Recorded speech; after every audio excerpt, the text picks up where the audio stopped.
Good morning, class 8. So, class 8 today we'll be starting with the concept of data types in Python. What are data types? The word itself, data, you know what is the data type, means what kind of a data that is. Okay, suppose I have written something like 5, or suppose I have written 68.72, or suppose I have written like any name. Suppose, okay. So these are three kinds of a data which I am having. Okay. So what kind of data this is? What is the type of this data?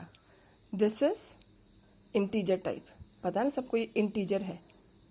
Integers which don't have any fractional part. What kind of a data this is? It is a decimal. जिसको हम decimal बुलाते हैं ना, decimal number which is having a fractional part. Fine. This is dot over here. Then comes this. ये किस तरह का data? Textual data. Text data बुलाते हैं इसको. ठीक है, क्या बुलाते हैं? Text data which is in the form of a text. Only alphabetic data you can call it. ठीक है. So now children, you know you have done this what you call algebra. So you know what is an algebra. You know what is the concept of a variable. You have started algebra I think from class 7 or 8. So you people are using X, Y, Z, A, B, C, P, Q, R, many more things you are using in calculations and all. You know what are these called? These are known as variables. Means their value keeps on varying. इनकी value हमेशा क्या होती रहती है? Change होती रहती है.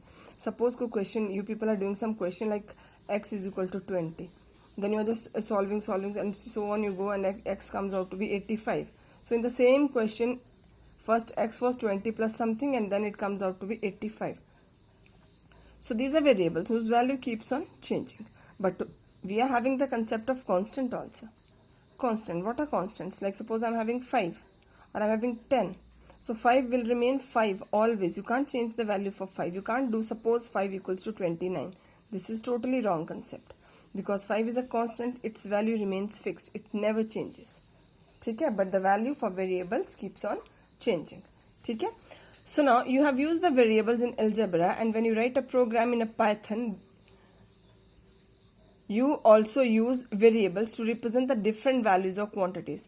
I have given you one demonstration video जिसमें हमने suppose लिखा था x equals to 10. Then I have written print x. x इसका मतलब x क्या है? X is a variable. But in a language, in a computer language, what is a variable? Variable generally refers to the memory location. देखो बेटा computer memory किस तरह से होती है? Computer memory is of this type. It is divided into number of rose and columns. ठीक है, ये नंबर ऑफ रोज और कॉलम्स में क्या होती है? डिवाइड होती है इस तरह से. Clear? So now these are known as cells. इनको सेल्स बुलाते हैं जिसमें आपका डाटा क्या होता है? स्टोर होता है. और जो पर्टिकुलर सेल होता है इसमें मेमोरी एड्रेसिंग पहले से ही रहती है. आपको शायद मैंने एक लिंक भेजा था, video link. You might have gone through that. If not, you are again requested to go through that video link for variables constants. ठीक है? Now see, even memory concept also I have given. So memory is of this type. So when these memories are provided with the unique addresses. ठीक है ना? Unique address होता है. जैसे तुमने देखा होगा like when we are living in any society, or like means you just consider that you are there. So your house are provided a house numbers. What are those house numbers? Those house numbers are generally used to uniquely give identification to your house. एक unique address रहता है वो. ठीक है ना? अब हम सुंदर नगर बोलते हैं तो सुंदर नगर का यूनिक आइडेंटिफिकेशन कोड क्या है? उसका पिन कोड है. बिकॉज सुंदर नगर आपको दिल्ली में भी मिलेगा, हो सकता है कहीं और भी, बिलासपुर है. ठीक है, तो इन प्लेसेस का आइडेंटिफिकेशन कोड क्या रहता है? Pin code. उसी तरह से घरों का आइडेंटिफिकेशन कोड क्या रहता है? That is a house number. Same way, when in a computer the unique identification for memory is the memory address. ठीक है ना? अब suppose I have written x equals to 10. This means x is referring to a location which will be holding a 10. तो इसका मतलब x कौन सी memory location को point कर रहा है? उस मेमोरी लोकेशन को पॉइंट कर रहा है which is having value 10. ठीक है? So that is known as a variable. So what type of a variable x is? X is a integer variable. मतलब it is pointing to a location which is holding with what kind of a value? Integer value. मतलब समझ आया?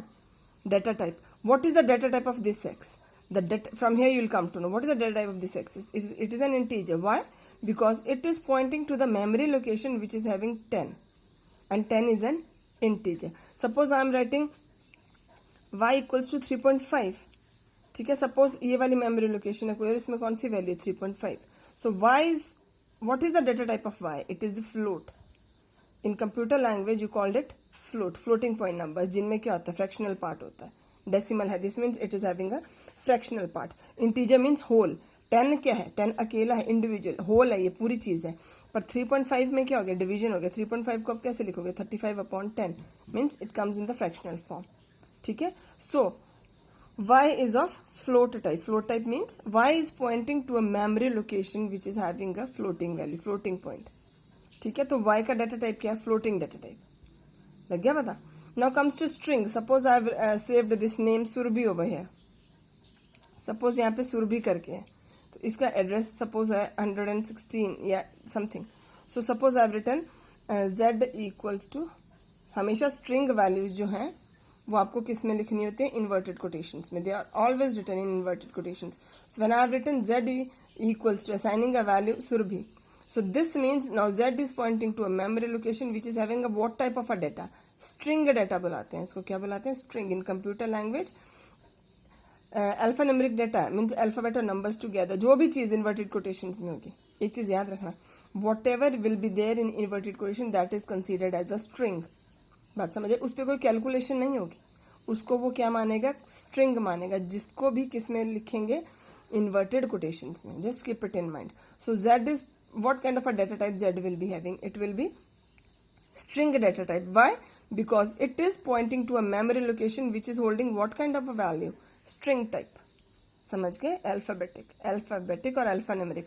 अब एक चीज है, don't think if I will do z equals to 101 ना, so this 101 will now also considered as a string. String मतलब समझ गए ना तुम? इस पे कोई कैलकुलेशन नहीं कर सकते हो, इसको अब ये नंबर नहीं मानेगा, इसको ये स्ट्रिंग लेके चलेगा. Clear? So now we'll read. The type of, a type of a data that a variable can take is called a data type. A data type defines the mathematical, relational or logical operations that can be performed. वो हम जब operators करेंगे तब समझ आएगा कि string type के साथ हम किस तरह के ऑपरेशंस या लॉजिकल एक्सप्रेशन या अर्थमेटिक कैलकुलेशंस करते हैं, फ्लोट के साथ कैसे करते हैं, स्ट्रिंग के साथ कैसे करते हैं. That we'll be doing in the next video which will be on this operators. There are three basic data types in a Python: integer, a floating point, and string. So what is integer? So hope integer is clear to everyone. Whole number. Whole means pura ka pura, which cannot be, like you have done in your junior classes also, fractional numbers. तो fractional numbers तुम्हें पता है जो division की form में आते हैं. ठीक है ना? Which is having a fractional point 3.786. So this means 3786 divided by 1000. लग गया पता? So now some examples are, whole numbers can be negative as well as positive.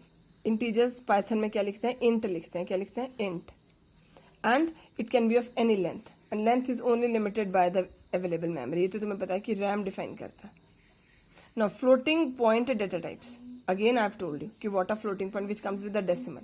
और यहाँ लिखा है it may be accurate up to 15 decimal places. कितनी decimal places तक चलता है ये? decimal के बाद 15 numbers को consider करता है.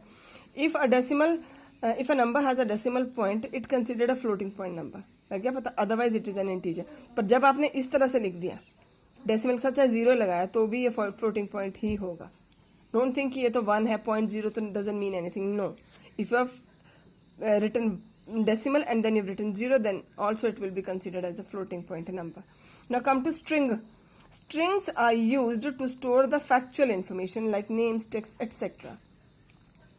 Strings are enclosed in a single, either single or double. Both are, देखो यहाँ लिखा ना, single quotes और double quotes. You can consider anyone. You may have observed hello world program. मैंने तुम्हें कराया था ये तुम खुद करके देखना अपने कंप्यूटर पे. ठीक है?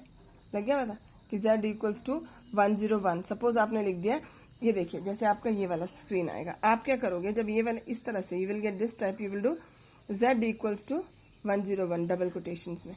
ठीक है? And after that in the second part you will do z is equal to, या z नहीं, y equals to z plus 20. तो it will be wrong. Why? Because z is not a number, z is a string, और strings में कभी भी addition नहीं होता है.